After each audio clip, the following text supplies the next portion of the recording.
All right, this side of the room, way in the back there with the red wig. I assume that's a wig. Is that your real hair? Oh, okay. It looks great on you, by the way. What's your question, huh? It depends. Sometimes it takes no preparation. If it's a character that you know, like you've played for a while, you get in the booth and they play you a reference line that you've recorded previously, and you just, boom, you get there. And sometimes the music or the look of the show, like it just takes a second and you're there. With me, that tends to happen very quickly. I don't know how. I wish I could tell you as well as a methodology that I learned in class. No, I just have some sort of natural affinity for it. So I get in a circumstance and I get in another character very, very, very quickly. But I do often like to associate music with a particular character I'm playing, so I will kind of build a soundtrack for them from my own collection and usually have it playing in the car when I'm en route to the studio, which is a good drive for me. It's about an hour drive, and I make it every day because I love my job. And so yeah, it's often music has a big part of it. I don't know why, just the music, the sounds, something. I'm very much a musical person. Well, that's the soundtrack for Isaac. So, yeah, Bacano had a great soundtrack to it. So I'm in the car, and that just gets you in the music, in the mood. But yeah, that's often part of it. And sometimes, like in the case of playing France, I just need a blue snuggie. I did. One day I came in to record. I'm sure many of you know this story. One day I came to record, and because I had been working on Black Butler for so much that day, I come to do an hour of Italia, and I can't do the accent. So I'm like, why can I not? Why? Where is it? Where is it? And Scott Zager is like, what is wrong with you? You've been doing this for 2 years. I'm like, I don't know. Hang on, let me think about it. Okay, hello. No, that's not his voice. That's Sebastian. Oh, damn it! You know, like Sebastian's taking the reins today, and I was really afraid. I'm like, we're gonna have to cancel the session. I've never had to do this before. And then I just had this moment of inspiration when I saw a blue snuggie someone had left in the booth, and I'm like, Scott, I'm going to put this on. I don't know why. Something told me to put it on, and so I put it on. And mind you, I'm in the glass booth, so he can see everything I'm doing. And I put it on, and the second I put it on, this ridiculous thing, and it was blue, I'm like, oh, there's the accent. I just had to put something blue on. and so after that, Scott made me wear the blue snuggie every single time and like dance around in the booth and do all sorts of crazy gestures because there's room to it, and like just watching he and his engineer die out the booth watching me do this. I'm very physical in the booth. I'm very like I make ridiculous gestures and I freeze in weird poses when we're doing like takes, and it's hysterical to just watch them watch me. Apparently, pulling a Tatum is now Funimation's euphemism for looking like a complete jackass in the booth. Yeah, that's why. That's where that comes from. Let's see, this side of the room again. Let's see, toward the back there. I see you with blonde glasses and a little bow. What is your favorite line from Not the rape laugh. It's not the rape laugh. It's not really a line. Stop feeding me lines. I don't know. No, I don't know why. But it's the word la pamplemousse, which means grapefruit. But he just goes la pamplemousse. I'm like, that is the stupidest word in the world. La pamplemousse. And it's something you eat. That's weird. And I love the French language, don't get me wrong, but la pamplemousse, and he just says it like the way someone else would go, oh, crap, you know, like he just says it like that. And in that context, it's ridiculous. It's like hearing someone in English going, oh, grapefruit! Snickerdoodles! It's just so, la pamplemousse is like probably my favorite word of all time. Okay, the middle here, let's see. In the back, I see a white sleeve with like a black, yeah. Yes, you.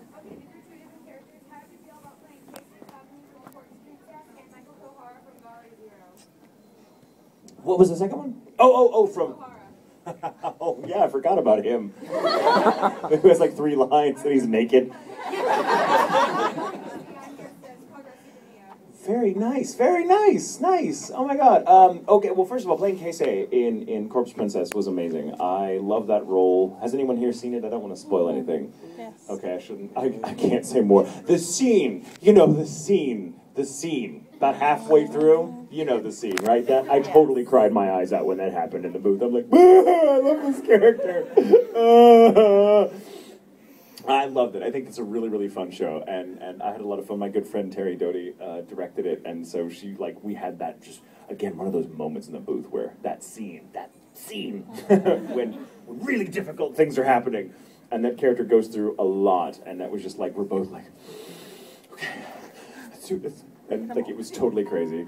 And God, Michael from Galway Zero is a character who makes swords, like he makes like exorcist weapons, and they're all really great weapons, but they're all made out of weird household items. Like, this is an iron with a chain on it that you can use like a mace, and it kills demons and ghosties and things like that. And he is the most ridiculous character. Like, he's basically naked every scene. Like, he's just wearing an old-fashioned loincloth, and he's like, hello, I'm a little crazy. And every single one of his inventions there's like a reference to a famous Michael of some kind. And because I got to write the scripts, I think the only reason I got to play that part is because Zach Bolton, who directed the dub, was like, you're totally playing the naked guy named Michael. I was like, I love you. Let's do this. Oh, yay! I love Galway Zero. Let's see, this side of the room, this side of the room, this side of the room, this side of the room. Okay, you there, that everyone's pointing to. You. Like, Okay. I was gonna ask a Sebastian question, but I remember for my friend. You said your partner's British and you play France. So do you support fruit? oh yeah, I love how you say fruit. I pronounce it fruck. No. Yeah, I support it. They're hot. Oh my god, it's not really in the show though, guys. It never actually happens. I know. Never actually happens. But then let's go. Yeah, it's true. It totally should happen. They love each other. They really love each other. Like when Britain's sick. Yeah, it's what you think it is. Like when Britain's sick, and then France is like, now's my chance. Well, yes, there are moments, but we never actually see them, how you say, consummated. That would be very, very different. Come on, it's France, he's hot. I don't know, the Olympics are coming to the UK.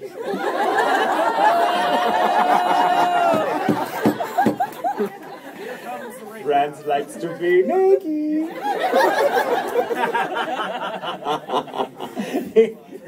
Brit boy over here is like, you can fruck off. Just all that pent-up aggression. Too much sexual tension. Oh my god, people are gonna talk about us. This is my handler, not my handler. Questions. More questions. Oh yeah, questions. I'm picking at random. You waving a fan like you're about to take off. Oh, you had a question. Never mind. Can't hear you.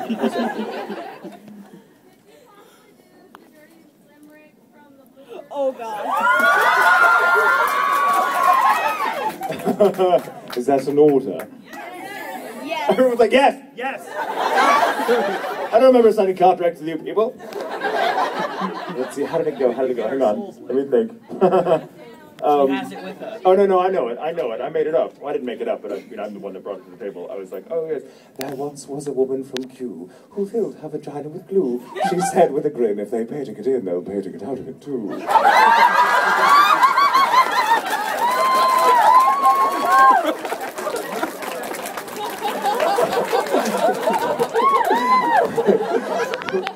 My mother taught me that one.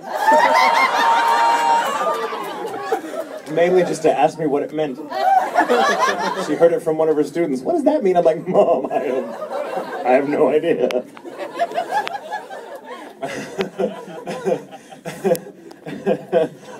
You, sir, right there in the middle. Yeah, no. Yes, you. What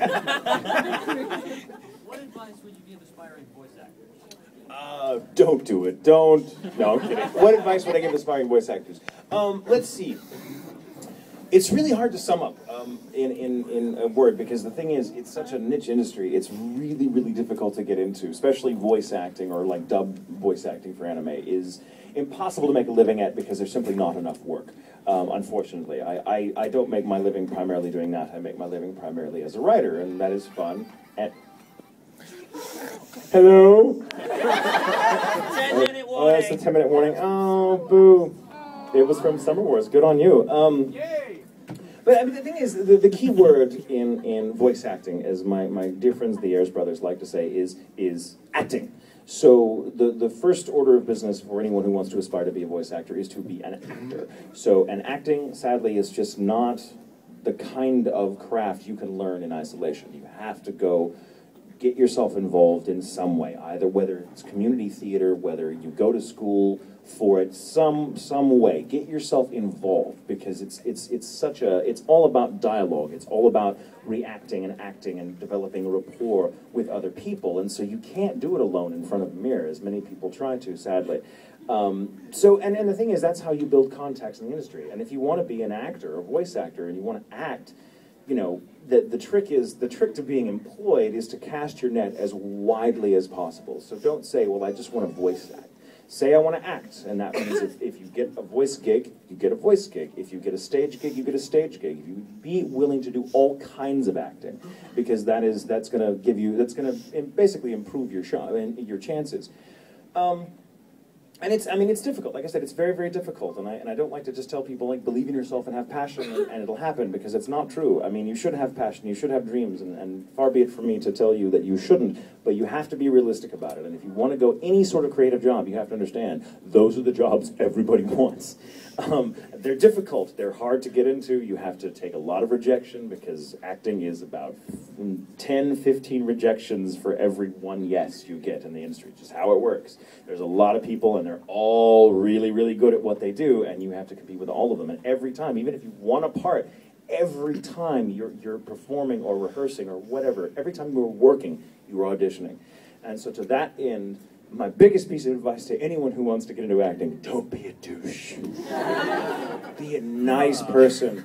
Be easy to work with. Get along with people. Make it a point to get along with people, even if you despise them. Get along with them. You're an actor. Pretend to like them.